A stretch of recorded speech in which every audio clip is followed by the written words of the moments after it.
Friends, welcome to my channel Pooja's T vlogs.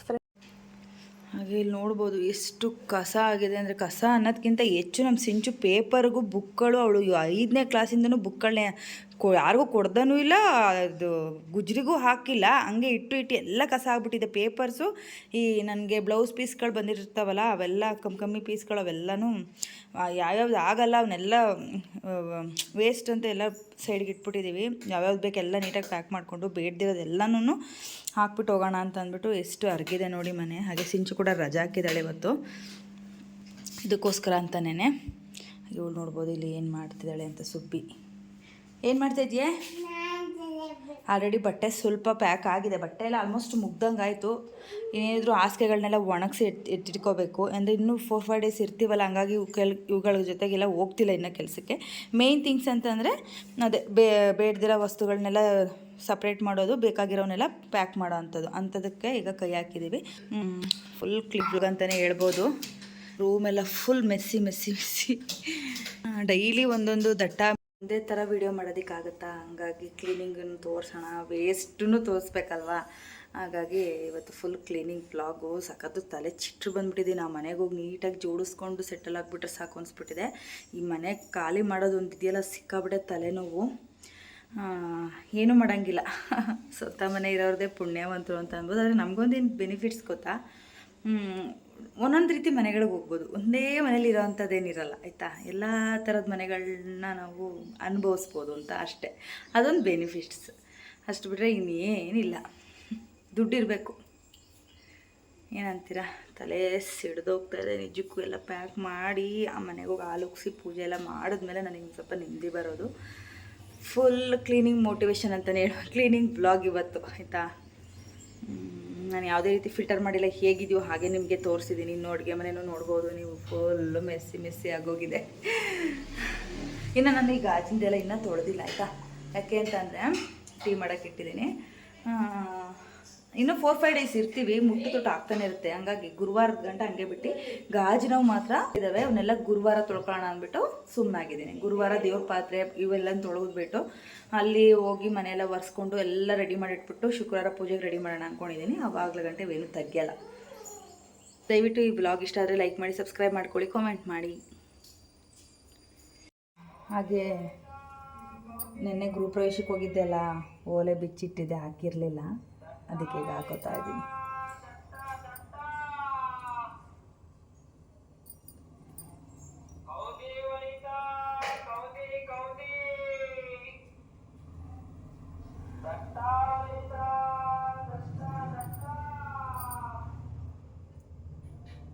ಹಾಗೆ ಈಗಿರೋ T V ಎಲ್ಲ ಏನೂ ತೊಗೊಂಡೋಗ್ತಾ ಇಲ್ಲ. ಯಾಕೋ ಗೊತ್ತಾ? ಅಲ್ಲಿ ಟಿ ವಿ ಕ್ಯಾಬಿನೆಟ್ ಎಲ್ಲ ಮಾಡಿಸಿರಲ್ವ, ಅಲ್ಲಿ ಡೂಮ್ಸ್ ಟಿ ವಿ ಇಡೋದಕ್ಕಾಗಲ್ಲ. ನಮ್ಮನೇಲಿ ಇರೋದು ಡೂಮ್ಸ್ ಅಲ್ವಾ, ಹಾಗಾಗಿ ಅದನ್ನು ತೊಗೊಂಡೋಗಲ್ಲ. ಊರಿಗೆ ತಪ್ಪಿದ್ರೆ ಸಪ್ರೇಟಾಗಿ ಎತ್ತಿಡೋಣ ಅಂತಂದರೆ ಊರಿಗೆ ಕೊಟ್ಟು ಕಳ್ಸೋಣ ಅಂದ್ಕೊಂಡಿದ್ದೀನಿ ನಾನು. ಸದ್ಯಕ್ಕೆ ಟಿ ವಿ ಅವಶ್ಯಕತೆ ಇಲ್ಲ ನನಗೆ ಆಯಿತಾ. ಹಂಗಾಗಿ ಟಿ ವಿ ಬದಲಿಗೆ ವೈಫೈ ಹಾಕಿಸ್ಕೊಳ್ಳೋಣ ಅಂತ ಅಂದ್ಕೊಂಡಿದ್ದೀವಿ. ಸದ್ಯದ ಪರಿಸ್ಥಿತಿಗೆ ವೈಫೈ ತುಂಬಾ ಬೇಕು ನಮಗೆ.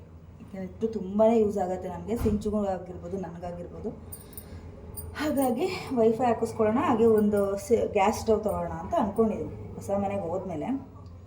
ಅದು ಬಿಟ್ಟು ಇನ್ನೇನು ತೊಗೊಳ್ಳಲ್ಲ ಸದ್ಯಕ್ಕೆ. ಈಗೇನು ಬಜೆಟ್ ಹಾಕಲ್ಲ, ಅಮೌಂಟ್ ಏನೂ ಖರ್ಚು ಮಾಡಿಸಲ್ಲ ಸದ್ಯಕ್ಕೆ. ಒಂದು 15,000 ಗಂಟ ಖರ್ಚಿದೆ. ಸ್ಟವ್ ಒಂದು ತೊಗೊಂಡೇ ಬಿಡ್ತೀನಿ. ಮೇಯ್ನಾಗಿ ಸ್ಟವ್ ಬೇಕೇ ಬೇಕು ನನಗೆ. ಒಂದು ಸ್ಟವ್ ಮಾತ್ರ ಉರಿತಾ ಇರೋದು, ನನಗೆ ಹಿಂಸೆ ಆಗ್ತದೆ ಕೆಲಸ ಮಾಡಲಿಕ್ಕೆ, ಅಡುಗೆ ಮಾಡಲಿಕ್ಕೆ ಮೇಯ್ನಾಗಿ. ಹಾಗಾಗಿ ಇಷ್ಟು ಪ್ಲ್ಯಾನ್ ಮಾಡ್ಕೊಂಡಿದ್ದೀನಿ. ನೋಡೋಣ ಅಲ್ಲಿ ಹೋದ್ಮೇಲೆ ಹೇಗೆಲ್ಲ ಆಗತ್ತೆ ಅಂತ. ಹಾಗೆಯೇ ನೆಕ್ಸ್ಟ್ ವಿಡಿಯೋದಲ್ಲಿ ನನ್ನ ಮಾಂಗಲ್ಯ ಸರ ಬಿಡಿಸೋದಕ್ಕೆ ಅಂತಂದರೆ ಬಿಡ್ಸೋಕ್ಕೆ ಹೋಗಿರಲಿಲ್ಲ, ಬಿಡಿಸಿ ಬೇರೆ ಕಡೆ ಇಡೋದಕ್ಕೆ ಹೋಗಿದ್ವಿ. ಹಾಗಾದ್ರೂ ನನ್ನ ಮಾಂಗಲ್ಯ ಸರ ಡಿಸೈನ್ ಹೇಗಿದೆ ಅಂತೆಲ್ಲ ಸಿಂಪಲಾಗಿ ಅಲ್ಲೇ ಬ್ಯಾಂಕಲ್ಲೇ ವಿಡಿಯೋ ಮಾಡಿಕೊಂಡೆ. ಆಮೇಲೆ ಹೆಚ್ಚಿಗೆ ದುಡ್ಡು ಬೇಕಿತ್ತು. ಯಾವ ಬ್ಯಾಂಕಲ್ಲಿ ಇಟ್ಟಾಗ ಏನೆಲ್ಲ ಬೆನಿಫಿಟ್ ಸಿಗುತ್ತೆ, ಯಾವ ಬ್ಯಾಂಕಲ್ಲಿ ಇಟ್ಟರೆ ಏನೆಲ್ಲ ನಮಗೆ ನಷ್ಟ ಆಗುತ್ತೆ ಅಂತೆಲ್ಲ ನಾನು ಆ ವಿಡಿಯೋದಲ್ಲಿ ತಿಳಿಸ್ಕೊಡೋಣ ಅಂದ್ಕೊಂಡಿದ್ದೀನಿ. ನಾನು ಇನ್ನೂ ಎಡಿಟಿಂಗ್ ಮಾಡೋಕ್ಕೆ ಟೈಮ್ ಇಲ್ಲ ಸದ್ಯ. ಆ ಮನೆಗೆಲ್ಲ ಶಿಫ್ಟ್ ಎಲ್ಲ ಆದಮೇಲೆ ಆ ವ್ಲಾಗ್ ಹಾಕೋಣ ನೀಟಾಗಿ ಎಡಿಟಿಂಗ್ ಮಾಡಿ ಅಂತ ಅಂದ್ಕೊಂಡಿದ್ದೀನಿ. ಇನ್ಫಾರ್ಮೇಷನ್ ವಿಡಿಯೋ ಅಲ್ವಾ, ಹಂಗಾಗಿ ನೋಡುವ ಹೇಗಾಗುತ್ತೆ ಅಂತ. ಇನ್ನು ಈ ಕ್ಲೀನಿಂಗ್ ಬ್ಲಾಗ್ನ ಎಲ್ಲೂ ಮಿಸ್ ಮಾಡಿದೆ ನೋಡಿ. ಸಿಂಪಲಾಗಿ ಕ್ಲಿಪ್ಪಿಂಗ್ಸ್ನ ಆ್ಯಡ್ ಮಾಡಿ ಒಂದು ಬ್ಲಾಗ್ ಮಾಡ್ತಾಯಿದ್ದೀನಿ ಆಯಿತಾ. ಜಾಸ್ತಿ ಹೊತ್ತು ನಿಮಗೆ ಎಳಿಸೋದಿಲ್ಲ, ಓಕೆನಾ. ಸಾಂಬಾರೇನು ಮಾಡಲ್ಲ, ನಾಳೆ ನಾನ್ ವೆಜ್ ಏನಾರ ಮಾಡೋಣ ಅಂತ ಅಂದಿದ್ದಾರಲ್ವ, ಅದಕ್ಕೆ ಅಕ್ಕಿ ಖಾಲಿ ಆಗಿತ್ತು, ಈ ಥರ ಅಕ್ಕಿ ಸೋನಾ ಮಸೂರಿ ಪಲಾವ್ ಮಾಡೋಣ ಅಂದ್ಬಿಟ್ಟು. ರಾಜ್ಮುಡಿ ರೈಸ್ ಇದೆ, ಅದರಲ್ಲಿ ಪಲಾವು ಚಿತ್ರಾನ್ನ ನಮ್ಮ ಮನೇಲಿ ತಿನ್ನಲ್ಲ, ಹಾಗಾಗಿ ಈಗ ಸದ್ಯಕ್ಕೆ 1 kg ತರಿಸ್ಕೊಂಡಿದ್ದೀನಿ ಪಲಾವ್ ಮಾಡೋಣ ಅಂತ. ಮಶ್ರೂಮ್ ಥರ ಕಳಿಸಿದ್ದೆ, ಆ್ಯಕ್ಚುಲಿ ಸೋಮವಾರ ಅಲ್ವಾ, ಮಶ್ರೂಮ್ ಇವತ್ತು ಬಂದಿಲ್ಲ ಅಂತ 2 ಮಾರ್ಟಲ್ಲೂ ಕಳಿಸಿದೆ, ಎಲ್ಲೋ ಮಾರ್ಟ್ ಮತ್ತು ಸ್ಮಾರ್ಟ್ ಪಾಯಿಂಟ್ಗೂ ಮಶ್ರೂಮ್ ಇಲ್ಲ ಅಂತ ಹೇಳಿದ್ರು. ತುಂಬ ಬೇಜಾರಾಯಿತು, ಡಿಸಪಾಯಿಂಟ್ ಆಯಿತು. ಆಸೆ ನಾನು ಅಂದ್ಕೊಂಡಿರ್ತೀನಿ ಇಂಥ ತಿನ್ನಬೇಕು ಅಂತ, ಇವತ್ತು ಇಂಥದ್ದೇ ತಿಂಡಿ ಇಂಥದ್ದೇ ಅಡುಗೆ ಅಂತ ನಾನು ಅಂದ್ಕೊಂಡಿರ್ತೀನಿ ಅಲ್ವಾ, ಅದು ಆಗದೆ ಹೋದರೆ ನನಗೆ ತುಂಬ ಬೇಜಾರಾಗುತ್ತೆ, ಯಾಕೆಂದರೆ ಆಸೆ ಮಾಡ್ಕೊಂಡ್ಬಿಟ್ಟಿರ್ತೀನಿ. ಮಕ್ಳಿಗೂ ಅಷ್ಟೇ ಮೈಂಡ್ ಸೆಟ್ ಆಗಿರ್ತಿದೆ ತಿಂಡಿ ಊಟ ಅಂತ, ಹಾಗಾಗಿ ಏನೂ ಮಾಡೋಂಗಿಲ್ಲ, ಪಲಾವ್ ತಿನ್ನಬೇಕು ಅಂದ್ಕೊಂಡಿದ್ದೀನಿ. ಮಶ್ರೂಮ್ ಸಿಗಲಿಲ್ಲಲ್ಲ, ಬಟಾಣಿನೆಲ್ಲ ನೆನೆ ಹಾಕಿದ್ರೆ ಆಗ್ತಿತ್ತು ಅಂತ ಬೇಜಾರಾಯಿತು ಸಖತ್ತು. ಇರಲಿ, ಹಾಗೆ ಟೊಮೆಟೊ ಬಾತ್ನೇ ಮಾಡ್ತೀನಿ, ಒಂದು ಆಲೂಗೆಡ್ಡೆ ಕ್ಯಾರೆಟ್ ಹಾಕ್ಬಿಟ್ಟು. ಏನು ಮಾಡೋದು, ಫ್ರೋಝನ್ದು ಬಟಾಣಿ ಸಿಗುತ್ತೆ, ನಂಗೆ ಅದು ಇಷ್ಟ ಇಲ್ಲ, ಫ್ರೋಝನ್ ಬಟಾಣಿ ಎಲ್ಲ ಹಾಕಿ ಮಾಡಲ್ಲ ನಾನು.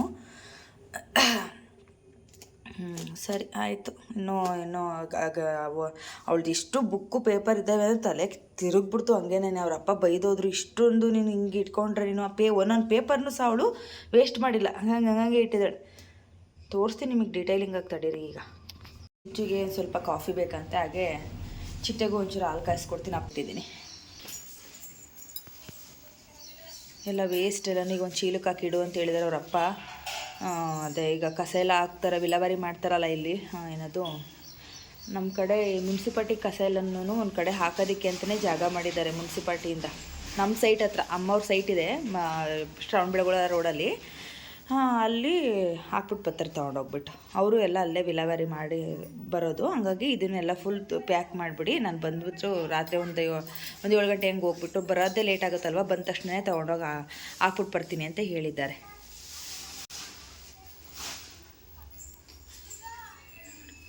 ಇನ್ನು ಒಂದು ಸೀರೆ ಫಾಲ್ ಹಾಕ್ಬೇಕು, 2 ಹಾಕ್ತೆ ಫಾಲ್ನ. ಹಾಗೆ ಬ್ಲೌಸ್ ಕೂಡ ಹೊಲ್ಕೊಂಡೆ, ನನಗೆ ಮೊನ್ನೆ ಅದು ವೀಡಿಯೋ ಮಾಡೋಕ್ಕಾಗಲಿಲ್ಲ, ಆಯಿತಾ, ತೋರಿಸ್ತೀನಿ ಹಾಗೆ ಇದೆ. ತೋರಿಸ್ನಲ್ಲಿ ನೀಟಿಲ್ಲ, ಹಂಗಾಗಿ ಅಡುಗೆ ಮನೆಗೆ ತೊಗೊಂಬಂದೆ. ನೋಡ್ಬೋದು, ಈ ಸೀರೆ ವರಮಹಾಲಕ್ಷ್ಮಿಗೆ ಹೊಲ್ಕೊಂಡೆ ಬ್ಲೌಸು. ನಾನು ಸಾಮಾನ್ಯ ಬೋಟ್ ನೆಕ್ಕೆ ಹಾಕೋದು, ನನಗೆ ಏನಂದರೆ ಫ್ರಂಟ್ ಡೀಪ್ ಇರೋದು ಇಷ್ಟನೇ ಆಗೋದಿಲ್ಲ ಈಗಂತೂ ನನಗೆ. ಸಾಮಾನ್ಯ ಬೋಟ್ ನೆಕ್ ಹೊಲ್ಕೊತೀನಿ, ಬ್ಯಾಕ್ ಡಿಸೈನ್ ಮಾತ್ರ ಬೇರೆ ಬೇರೆ ಥರ ಹೊಲ್ಕೊತೀನಿ.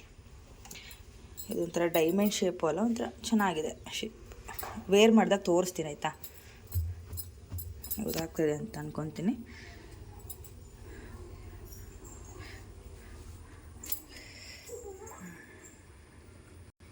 ಚೆನ್ನಾಗಿ ಬಂದಿದೆಯಾ ಅಂತ ನೀವೇ ಹೇಳಬೇಕು. ಹಾಗೆ ಸಿಂಚು ಕೂಡ ಅಪರೂಪ ಕಾಫಿ ಕುಡಿಯೋದು, ಹಂಗಾಗಿ ಅವಳು ಕುಡಿಯುವಾಗ ಇವಳು ನಿಂತ್ಕೊಂಡ್ಬಿಡ್ತಾಳೆ, ಅದಕ್ಕೆ ಒಂದು ಅರ್ಧ ಗ್ಲಾಸು ಇಲ್ಲ ಅಷ್ಟು ಕಾಯಿಸಿದ್ದೀನಿ ಅವಳಿಗೆ.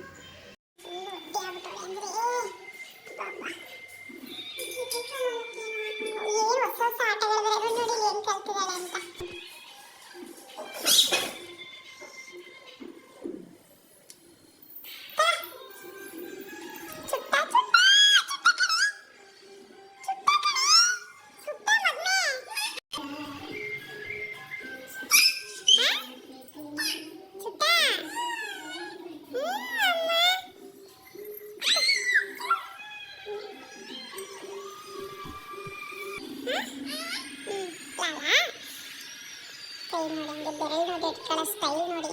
ಸುಡೋದನ್ನ ನಮ್ಮ ಥರನೇ ಕಾಫಿ ಕುಡ್ದಾಗ ಕುಡಿತಾರೆ. ಸುಡ್ತಾ ಇದ್ರೆ ಏನು ಮಾಡ್ತೀಯ ಮಗನೇ? ಸುಡ್ತಾ ಇದ್ರೆ ಏನು ಮಾಡ್ತೀಯ ಅದನ್ನ? ಸುಟ್ಟ ಏನು ಮಾಡ್ತೀಯ? ಕುಡಿತಿ ಕುಡಿ. ಏನು ಮಾಡ್ತೀಯ ಸುಟ್ಟಕ್ಕೆ? ಕುಡಿ ಕುಡಿ. ಸುಡ್ತಾ ಏನು ಮಾಡ್ತೀಯ? ಮಾ ಸುಡ್ತೈತೆ.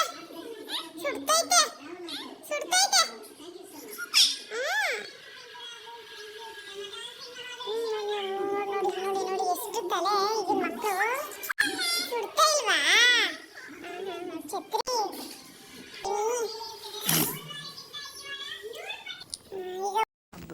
ಫುಲ್ಲು ಅದಷ್ಟು ದೊಡ್ಡ ಇವೆಲ್ಲ ಅವಳದೇನೆ ಬುಕ್ಗಳು ಪೇಪರ್ಗಳು ನೋಡಿ. ಏನಪ್ಪ ಹಿಂಗೆ ಅರ್ಗವ್ರೆ ಅನ್ಬೇಕು, ಅವ್ರ ಅಪ್ಪ ಕಂಡೀಷನ್ ಮಾಡಿದ್ದಾರೆ, ನಾ ಪೇಪರ್ಗಳೆಲ್ಲ ಇಟ್ಕೊಳ್ಳೋಂಗಿಲ್ಲ, ಎಲ್ಲ ಇದು ಮಾಡಬೇಕು ಅಂತ. ಇದು ವಿವೇಕಾನಂದ ಸ್ಕೂಲಿಂದು, ಅಲ್ಲಿ ಹಳೆ ಸ್ಕೂಲ್ ಇತ್ತಲ್ಲ ಆ ಸ್ಕೂಲಿಂದು ಬುಕ್ಕು. ಎಷ್ಟನೇ ಕ್ಲಾಸಿಂದ ತೋರಿಸ್ತೀನಿ ನೋಡಿ ನಿಮಗೆ. 7th ಆ್ಯಕ್ಚುಲಿ ಇದು. ಕಡೆಗೆ ಬರೀ ಕನ್ನಡ ಅಕ್ಷರಗಳು ನೋಡಿ ಅವಳದು ಹೇಗಿದೆ ಅಂತ. ಚೆನ್ನಾಗಿದೆಯಾ?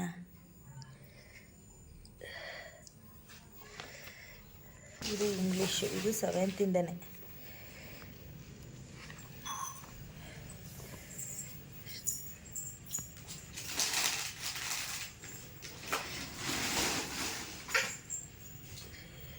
ಹ್ಯಾಂಡ್ ರೈಟಿಂಗ್ ಚೆನ್ನಾಗಿದೆಯಾ ಸಿಂಚಿದು? ಹಳೇ ಸ್ಕೂಲಿಂದ 2 ವರ್ಷ ಆಯಿತು, ಇನ್ನೂ ಇಟ್ಟೋಳು ನೋಡಿ ಮಕ್ಕಳ. ನೋಡಿ ಇಲ್ಲಿ ಎಷ್ಟು ನನಗೆ ಹಿಂಸೆ ಕೊಡ್ದೆ ಅಂದರೆ ಅರ್ಧ ಕೆಲಸ ಇವಳ ಕಡೆಯಿಂದ ಆಗಲ್ಲ. ಇವಳು ನೋಡ್ಕೊಳಕ್ಕೆ ಒಬ್ರು ಇರಲೇಬೇಕು, ಇಲ್ಲಾಂದ್ರೆ ಬಾಯಿಗೆ ತಗೊಂಡು ಏನಾದ್ರು ಹಾಕೊಂಡ್ಬಿಡ್ತಾಳೆ. ಇಳೀಕ ಕೆಳಿಕೆ ಬಾಯಿ ಒರೆಸ್ತೀನಿ ನಡಿ, ಹಾಲು ಕುಡಿದಿರೋದು ಒರೆಸ್ತೀನಿ ನಡಿ ಬಾಯಿನ. ಅಯ್ಯೋ ನೀನೇ ಒರೆಸ್ಕೊಬಿಟ್ಟ. ಅಯ್ಯೋ ನೋಡಿ ನೋಡಿ ಇಲ್ಲಿ ಕೆಲಸಗಳು ಮಾಡೋದು ಇವಳು. ಓ ಯವ್ವ ವಡ್ಡಿ ಚಿನ್ನಿದು ಏನವ ಇದು ಬರ್ದಿರೋದು? ಏನಿದು? ಬೀನಾ? ಬಿ ಬಿಟ್ರಿ ನೀನು ಬರಲ್ಲ ಅಕ್ಕಂಗೆ. ಯಾರವ?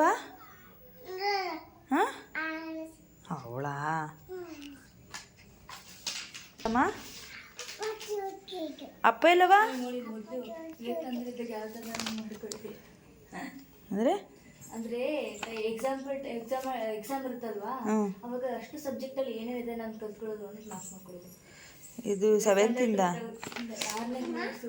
6ನೇ ಕ್ಲಾಸ್ 7ನೇ ಕ್ಲಾಸಿಂದೆಲ್ಲ ಇಟ್ಟೋಳು ನೋಡಿ ಪೇಪರ್, ಅದನ್ನು ತೋರಿಸ್ತಿದ್ದಾಳೆ ಎಕ್ಸಾಮ್ಗೆ. ಅಂದರೆ ಏನು ಅಂತ ಸರಿ ಹೇಳು. ಅಂದರೆ ಎಕ್ಸಾಮ್ ಬರುತ್ತಲ್ವಾ, ಆಗ ಎಷ್ಟು ಸಬ್ಜೆಕ್ಟ್ ಎಷ್ಟೆಷ್ಟು ಆಗೈತೆ ನಂದು ಅಂತ, ಅಂದರೆ ಚಾಪ್ಟರ್ಸ್ ಇದು ಪೂರ್ತಿ ಅರ್ಥ ಆಗಿದೆ ಅಂತ, ಇದು ಅರ್ಥ ಆಗಿದೆ ಸೆಕೆಂಡ್ ಚಾಪ್ಟರ್ ರಿವೈಸ್ ಮಾಡಬೇಕು ಆ ಥರ ಅನ್ಕೊಂಡ್ರೆ ಈಸಿ ಆಗ್ಬಿಡುತ್ತೆ ನನಗೆ. ಎಷ್ಟು ಕಂಪ್ಲೀಟ್ ಆಗೈತೆ ಇಷ್ಟು ಮೇಲೆ ಗಮನ ಕೊಡ್ಬೋದು.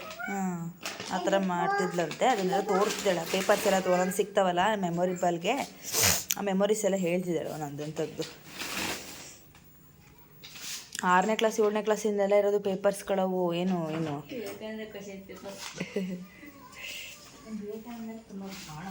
ಹಳೆ ಸ್ಕೂಲಿಂದು.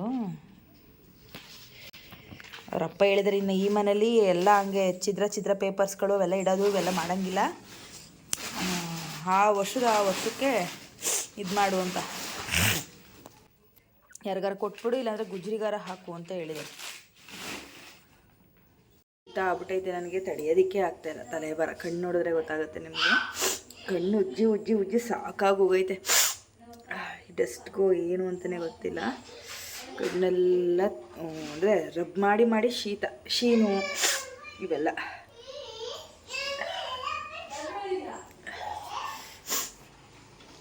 ಬಿಟ್ಟಿದೆ ನೋಡಿ, ಇಷ್ಟು ಮಿಕ್ಕಿದೆ. ಇವತ್ತೋಳು ಸ್ಕೂಲ್ಗೆ ಹೋಗಲಿಲ್ಲ ನೋಡಿ, ಲಂಚ್ ಬಾಕ್ಸ್ ಇಲ್ಲದೆ ಹಂಗೆ ಮಿಕ್ಕಿದೆ. ತಿನ್ನೋಕ್ಕೆ ಇಷ್ಟಪಡ್ತಾ ಇಲ್ಲ. ಅವ್ರ ಅಪ್ಪ ಬಂದರೆ ಬೈತಾರೆ ಹಿಂಗೆ ಇಟ್ಟಿದ್ದೀರಲ್ಲ ಅಂತ. ಅದಕ್ಕೆ ಇಡ್ತೀನಿ, ಬಿಸಿ ಮಾಡಿ ಪಲಾವ್ ಮಾಡ್ತೀನಿ, ಸ್ವಲ್ಪ ಮಾಡ್ತೀನಿ, ಇದನ್ನು ಸಹ ಹುರ್ಕೊಂಡು ಲೈಟಾಗಿ ಹಾಕ್ಕೊಂಡು ತಿನ್ನೋದು. ನೋಡಿ ಎಷ್ಟು ಹಿಂಸೆ ಕೊಡ್ತಾಳೆ ಗೊತ್ತಾ ಹುಡುಗಿಗೆ.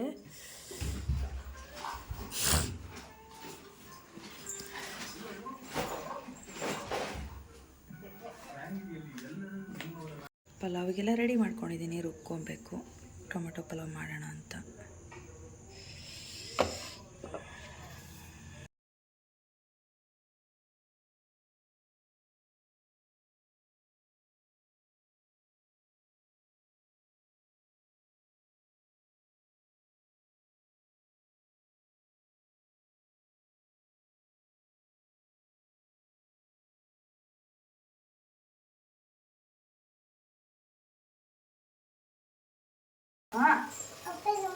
ಅಪ್ಪ ಊರ್ಗೋಗೈತೆ ಕದ.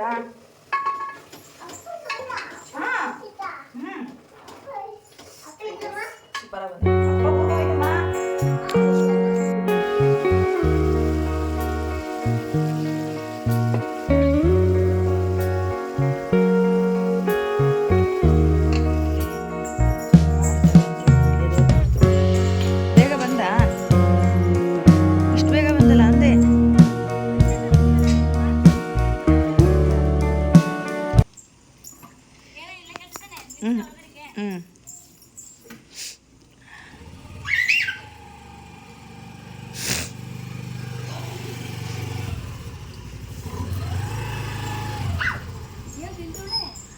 ಮಳ್ತಾ ಇರೋವಂಥ ನೀರಿಗೆ ಒಂದು 2 ಸ್ಪೂನಷ್ಟು ಕಾಯಿ ಹಾಕ್ತೀನಿ. ಪಲಾವ್ ತುಂಬ ಚೆನ್ನಾಗಿರುತ್ತೆ, ಒಮ್ಮೆ ಟ್ರೈ ಮಾಡಿ ಆಯಿತಾ. ಮಾಮೂಲಿ ಮಸಾಲ ಹಾಕೊಂಡು ರುಬ್ತಿರಲ್ವ, ಒಗ್ಗರಣೆ ಎಲ್ಲ ಹಾಕಿದ್ಮೇಲೆ ಕಾಯಿ ತುರಿ ಹಾಕಿ ಅಕ್ಕಿ ಹಾಕಿ ಕೂಗ್ಸೋದು ತುಂಬ ಚೆನ್ನಾಗಿರುತ್ತೆ ತಿನ್ನಲಿಕ್ಕೆ. ಈ ಥರನೂ ಒಮ್ಮೆ ಟ್ರೈ ಮಾಡಿ ಆಯಿತಾ. ನಾನು ಮಾಡೋ ಪಲಾವ್ಗಳಲ್ಲಿ ಇದು ಒಂದು ರೀತಿ. 6:30 ಟೈಮು. ಹೋಗಿ ಅದ್ರಲ್ಲಿ ವೇಸ್ಟ್ ಎಲ್ಲ ಫುಲ್ ಕ್ಲೀನ್ ಆಯಿತು. ಎಲ್ಲ ಇನ್ನು ಆಚೆಗೆ ಎಸೆಯೋದಷ್ಟೇ ಕೆಲಸ. ಇನ್ನು ಪಾತ್ರೆಗಳು ತುಂಬ ತೊಳೆದು ಮೇಲಿಟ್ರವೆಲ್ಲ ನಾನು ತೊಳೆದಿಟ್ಟಿರೋ ಯಾಕಂದ್ರೆ ಹಾರಾಕೋಕ್ಕೆ ಜಾಗ ಇಲ್ವಲ್ಲ, ಚೀಲ ಬೇರೆ ತಂದಿರಲಿಲ್ಲ. ಹಂಗಾಗಿ ಇವತ್ತು ಸಂಜೆ ದೇವರಾಜು ಅವೆಲ್ಲನೂ ತುಂಬೋಣ ಅಂತ ಹೇಳಿದ್ದಾರೆ. ಅಲ್ಲಿ ತೊಳೆದಿಟ್ಬಿಟ್ಟಿದ್ದೀನಿ. ಹಾಗೆ ಇಲ್ಲಿ ಇದ್ರ ಮೇಲೆ 1-2 ಚೀಲ ತುಂಬಿಟ್ಟಿದ್ದೀನಿ. ಅದರಲ್ಲಿ ಚಿಟ್ಟೆ ಹೋಗಿ ಬಂದು ಅಲ್ಲಾಡ್ಸಂಗೆ ಬೀಳ್ಸಂಗೆ ಮಾಡಿಬಿಡ್ತಾಳೆ. ಇವತ್ತೆಲ್ಲ ಫುಲ್ಲು ಕಟ್ಬಿಟ್ಟು ಇಡ್ತೀನಿ ಅಂತ ಹೇಳಿದ್ದಾರೆ ದೇವರಾಜು. ಊರಿಗೆ ಹೋಗಿದ್ದಾರೆ, ಬರಬೇಕಿನ್ನ.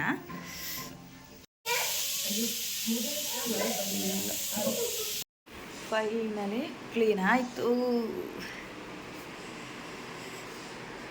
ಚಿಟ್ಟೆ ಹೊರಗಡೆ ಆಟಾಡ್ತಾಳೆ. ಫ್ರೆಂಡ್ ಬಂದಾಳೆ, ಆಡ್ತಾ ಇದ್ದಾಳೆ. ಚಿಟ್ಟೆ ಏನು ಮಾಡ್ತಿದ್ಯಾ? ಹಾಂ, ಆಟಾಡ್ತಿದ್ಯಾ? ಯಾರು ಬಂದಿರೋದು? ಚಿನ್ನಿ ತಂಗಿ ಬಂದಿದ್ದಾಳಾ? ಚಿನ್ನಿ ಅಂತ ಇದ್ದೀನಿ ನಾನು. ತಂಗಿ ಅಂತ ಅದು ಯಾವ ಕಡೆಯಿಂದ ಅಂತ ನನಗೆ ಗೊತ್ತಿಲ್ಲ. ಅವಳ ಹೆಸ್ರೇನಪ್ಪ? ಅವಳ ಹೆಸ್ರೇನು?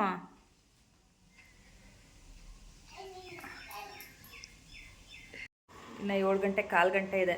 ಪಲಾವ್ ರೆಡಿ ಆಯಿತು. ಊಟ ಬೇಗನೆ ಮುಗಿಸ್ತೀವಿ. 7:30ಗೆಲ್ಲ ಊಟ ಮಾಡ್ತಿದ್ವಿ. ಒಂದು ಅರ್ಧ ಗಂಟೆ ಬೇಗನೆ ಮಾಡ್ತೀವಿ. ಹಸಿವಾಗ್ತಾಯಿದೆ. ಮಧ್ಯಾಹ್ನ ಅದೇ ಉಪ್ಪಿಟ್ಟು ತಿನ್ನಲಿಲ್ಲ ಜಾಸ್ತಿ ಅಂತ ಹೇಳಿದೆ ಅಲ್ಲೋ, ಸ್ವಲ್ಪ ಮಿಕ್ಕಿದೆ, ತಡೆಯೋದಕ್ಕೆ ಆಗ್ತಾಯಿಲ್ಲ. ಈ ಡಸ್ಟಲ್ಲಿ ನನಗೆ ಊಟನೇ ಸೇರಲಿಲ್ಲ ಮಧ್ಯಾಹ್ನ. ಹಂಗಾಗಿ ಬೇಗ ಅಡುಗೆ ಮಾಡಿದೆ. ಕ್ಲೀನ್ ಆಯ್ತಲ್ಲ, ನೀಟಾಗಿ ಊಟ ಮಾಡ್ಬೋದೀಗ ಅಂತ. ದೇವರಾಜಿನ ಬಂದಿಲ್ಲ, ಅವ್ರು ಬಂದು ಊಟ ಮಾಡ್ತಾರೆ, ನಾವು ಊಟ ಮಾಡ್ಕೊತೀವಿ. ಹಾಗೆ ನೀವು ನೋಡಿ ಚಿಟ್ಟೆ ಯಾವ ಥರ ಆಟಾಡ್ತಾಳೆ ಅಂತ. ಫ್ರೆಂಡ್ಸ್, ಈ ವ್ಲಾಗ್ ಸ್ವಲ್ಪನಾದರೂ ಇಷ್ಟ ಆಗಿದ್ದರೆ ಒಂದು ಲೈಕ್ ಮಾಡಿ, ಸಬ್ಸ್ಕ್ರೈಬ್ ಮಾಡ್ಕೊಳ್ಳಿ, ಕಾಮೆಂಟ್ ಕೂಡ ಮಾಡಿ. ಹೊಸ ಒಳ್ಳೊಳ್ಳೆ ವೀಡಿಯೋಸ್ಗಳು ಮಾಡಲಿಕ್ಕೆ ಮೋಟಿವೇಶನ್ ಸಿಕ್ದಂಗೆ ಆಗುತ್ತೆ. ಸಿಂಪಲ್ ಕ್ಲೀನಿಂಗ್ ವ್ಲಾಗ್ ಆಯಿತಾ, ಡೀಪ್ ಕ್ಲೀನಿಂಗ್ ವ್ಲಾಗ್ ಇದಾಗಿರುತ್ತೆ ಅಂತ ಹೇಳ್ತಾ ನೆಕ್ಸ್ಟು ಹೊಸ ವಿಡಿಯೋದೊಂದಿಗೆ ನಿಮ್ಮ ಮುಂದೆ ಬರ್ತೀನಿ. ಅಲ್ಲಿವರೆಗೂ ಟಾಟಾ, ಬಾಯ್. ಫ್ರೆಂಡ್ಸ್, ಇದಾಗಿತ್ತು ಇವತ್ತಿನ ವ್ಲಾಗ್. ನಾಳೆ ಇನ್ನೊಂದು ಹೊಸ ವಿಡಿಯೋದೊಂದಿಗೆ ನಿಮ್ಮ ಮುಂದೆ ಬರ್ತೀನಿ. ಅಲ್ಲಿವರೆಗೂ take care. Thanks for watching. Bye.